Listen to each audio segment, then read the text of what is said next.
Hey everybody, it's Alika Lifty, and today let's brew our Ecuador Hacienda La Papaya Typica wash process coffee as a filter offering.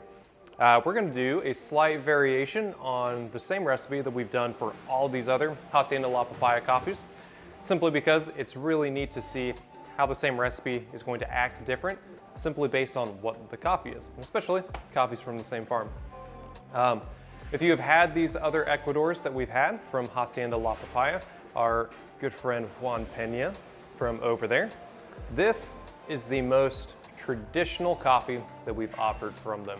Those other two, we had some really neat anaerobic processed, natural I believe, but really fruit forward coffees, really adventurous coffees. And right now we have got a very, don't let that scare you to be like, oh, it's like a super traditional, boring. No, traditional can still be really exciting. We get nice fruit notes, nice sweetness, and a very prominent vanilla note that you don't see in a ton of coffee, and I really enjoy it. So we're gonna be brewing with 15 grams of our coffee, ground medium, and we are going to brew with 250 milliliters of 205 degree Fahrenheit water.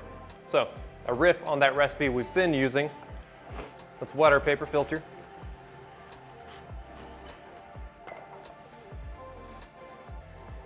Drop that in there, pour it about halfway, and then rinse the sides.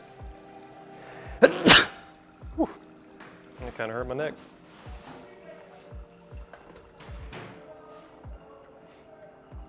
Let it drain all the way through before we dose our coffee. So, ground medium. This is going to be probably about 16 on your Baratza Encore. This is 45. Yeah, 45 on your Niche Zero, and this was 26 on my Comandante C40. So pretty coarse. You're gonna find this coffee wants to drain really, really slow, very porous, very dense. It wants to drain for a really, really long time, and so give it a little care. Grind it a little bit more coarse. It's going to be really hard to under extract this coffee. So if you're questioning or you don't have the same grinder, I would err on the side of being more coarse. All right, first things first, let's bloom this cup. I'm going to start my timer. I'm going to pour 30 grams of water. Touch all the coffee. There we go. Just let it do its thing. And then at 30 seconds, I'm going to punch this in the middle, raise this water up to 100 grams total. So 30 seconds steep, a little longer than we did these other coffees, simply because we need a little bit more time to extract this coffee. Boom, punch it right in the middle. I'm gonna bring this up to 100, just pouring in the middle. There we go. This helps to keep us from clogging. It's gonna drop down, stir that coffee up without just blasting it into that filter. And here we go, 45 seconds, spiral out. I want to get my water to 175 grams total. There we go. Then at about a minute and 15 seconds, I'm going to spiral again to 250 grams total. This coffee is really hard to drain fast. I'm not even going to give you notes on it. I found it very difficult to do. It's going to be weak, not very fun.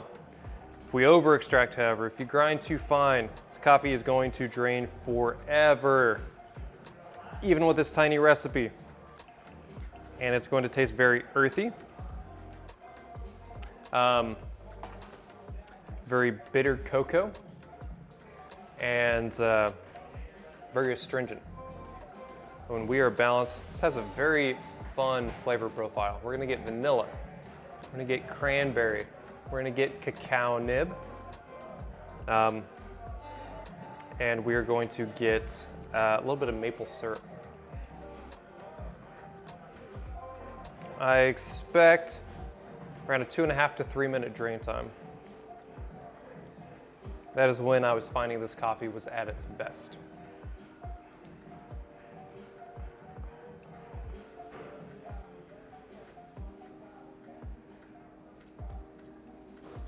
This is going to be a completely different cup profile than we experienced with the other coffees, even from the same farm, which is just really fun to me